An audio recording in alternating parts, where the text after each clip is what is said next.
안녕하세요. 이번 시간에는 나머지 유형의 함수들을 연속함수로 변형하는 방법을 공부하겠습니다.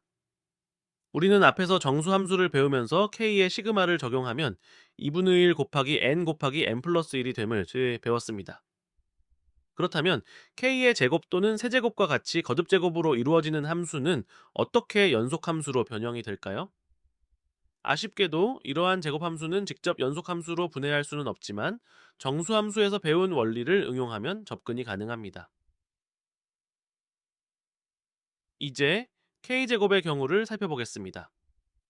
k의 제곱은 k 곱하기 k 플러스 1 빼기 k로 변형이 가능합니다. 따라서 정수함수에서 공부한 유형을 가진 두 개의 함수로 변형이 되므로 각각의 시그마를 적용하면 화면과 같이 바로 결과를 도출할 수 있습니다. 따라서 k제곱의 함수는 화면과 같이 정리할 수 있습니다. 즉 k제곱의 시그마를 적용하면 6분의 1 곱하기 n 플러스 1 곱하기 2n 플러스 1이라는 결과를 얻게 됩니다. 이번에는 k의 세제곱에 대해 알아보겠습니다. 많이 복잡해 보이지만 k 곱하기 k 플러스 1 곱하기 k 플러스 2 함수에서 3k제곱과 2k를 빼서 k의 세제곱이 나오도록 변형해 줍니다. 그런 이후에 각각 시그마를 적용한 후 앞에서 배운 정수함수와 제곱함수의 시그마 산식을 대입하여 결과값을 구할 수 있습니다. 그리고 그 결과를 최종적으로 정리하면 2분의 1 곱하기 n 플러스 1의 제곱 형태로 나타나게 됩니다. 그런데 2분의 1 곱하기 n 플러스 1은 정수함수 k의 시그마 적용 결과이므로 결국 k의 세제곱 함수는 화면과 같이 정리할 수 있겠습니다. 지금까지 제곱함수를 정수함수로 분해하고 정수함수에 개차소거법을 적용하는 방식을 통해 제곱함수의 시그마 적용값을 도출하는 과정을 살펴보았습니다. 아쉽게도 제곱함수는 바로 연속함수로 분해되지 않고 그 과정도 다소 복잡합니다. 그리고 매번 이런 계산 과정을 다시 수행하기도 번거롭기 때문에 그 과정은 이해하고 결과는 암기하는 것이 좋겠습니다. 마지막으로 제곱함수의 시그마를 적용한 결과를 다시 한번 정리하고 마무리하도록 하겠습니다. 이 세 가지는 꼭 암기하도록 합시다. 이제 제곱함수와 관련된 연습 문제를 풀어보도록 하겠습니다.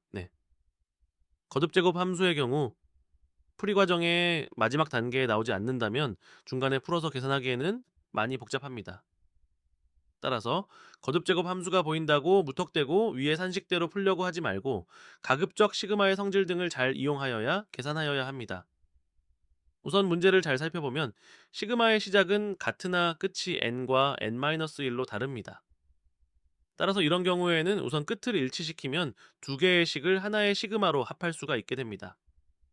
따라서 첫 번째 산식에 n을 대입하면 그 값이 n제곱 플러스 1이 되므로 이 값을 분리하면 k는 1부터 n-1까지 시그마를 적용하는 것으로 바꿀 수 있습니다.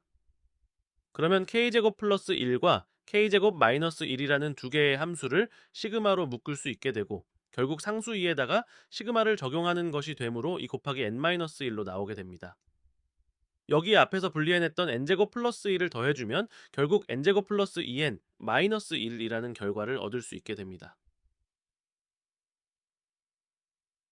다음은 지수함수를 연속함수로 변형하는 방법에 대해 알아보겠습니다. 지수함수란 C의 k제곱과 같이 변수인 k가 지수의 위치에 있는, 즉 변수가 제곱으로 변해가는 함수를 말합니다. 이러한 지수함수를 연속함수 형태로 변형하는 방법은 오히려 간단한데 C-1이라는 함수를 곱해주어 지수의 모양이 연속함수가 되도록 바꾸어주면 되는 것입니다. 즉 화면에서와 같이 C의 k 플러스 1 제곱 빼기 C의 k제곱 형태가 되도록 연속함수 형태로 변형이 가능합니다. 예를 들어 3의 k-1 제곱 함수의 경우라면 앞에서 말한 C의 값이 3이므로 3-1을 각각 분자분모에 곱해줍니다. 그러면 2분의 1이 시그마 앞으로 빠질 수 있고 우리는 3의 k제곱과 3의 k-1이라는 연속함수의 빼기를 구할 수 있습니다.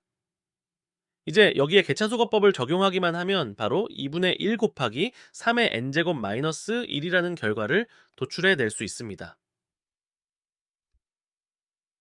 지수함수와 관련된 연습 문제를 풀어보도록 하겠습니다.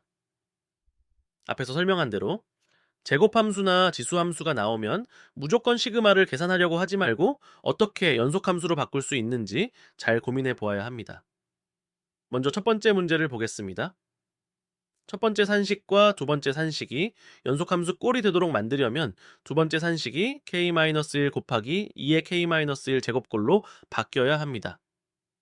그렇게 두 번째 산식을 변형하면 2의 k-1 제곱이 남게 되는데, 이는 앞에서 배운 제곱함수 변형 방법을 이용하여 다시 연속함수 형태로 만들어줍니다. 그러면 우리는 연속함수의 빼기 모양을 가지는 두 개의 함수를 얻게 되는데, 이제 시그마를 적용하면 개차소거법에 따라 아주 간단히 결과를 얻게 됩니다. 시그마를 보게 되면 가장 먼저 해야 할 것은 어떻게든 연속함수의 빼기 형태로 변형시키는 것이라는 점을 꼭 기억하시기 바랍니다. 두 번째 문제를 잘 살펴보면 괄호 안의 두 번째 시그마의 변수는 n입니다. 따라서 m제곱은 상수와 마찬가지인 셈이므로 두 번째 시그마 밖으로 빼낼 수 있습니다. 그러면 m제곱이라는 제곱함수와 3의 n제곱이라는 지수함수의 곱으로 바꿀 수 있게 됩니다. 이제 앞에서 배운 규칙을 적용하면 바로 결과를 구할 수 있을 것입니다. 지금쯤 연속함수가 나오면 거의 암산에 가깝게 시그마를 적용한 결과값을 구할 수 있을 거라고 생각됩니다. 이로써 지수함수까지 마쳤습니다.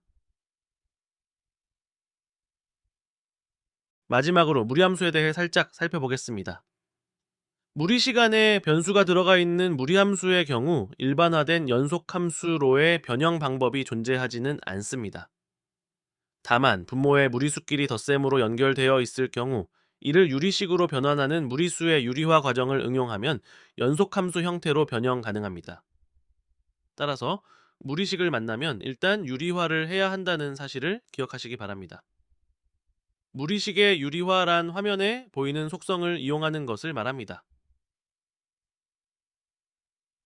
따라서 무리시간에 들어있는 연속함수의 경우 분모가 플러스로 연결되어 있다면 화면에서 보이는 대로 유리화 과정을 통해 분모를 1로 만들고 반대로 분자를 연속함수의 빼기 형태로 변환할 수 있습니다.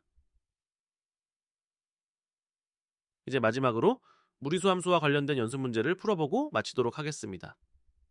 문제를 잘 살펴보면 마지막 항을 k를 변수로 하는 함수로 바꾸고 k는 2에서 n-1까지 시그마를 적용하라는 뜻입니다. 따라서 연속함수의 더하기가 분모로 오는 무리수 함수 형태로 정리할 수 있으며 앞에서 배운 대로 유리화 과정을 거치면 연속함수의 빼기 형태로 변형이 가능합니다. 이제 개차소거법을 적용하기만 하면 바로 루트 n-1이라는 결과값을 바로 얻을 수 있습니다. 이것으로 시그마와 파이의 속성, 그리고 개차소거법과 연속함수를 만드는 방법 등 수열과 관련된 모든 선행 과정을 마치셨습니다. 그동안 다소 지루하고 힘드셨을 텐데 다음 시간부터는 진짜 본격적으로 수열을 다루게 될 것입니다. 그리고 지금까지 학습한 내용이 수열을 배우는데 얼마나 필요한 내용이며 얼마나 큰 힘이 되는지 하나하나 적용해보면서 느끼게 될 것입니다. 그동안 정말 고생 많으셨습니다. 이 강의를 알고 학습하고 계신 분들의 진전과 행운을 바라겠습니다. 감사합니다.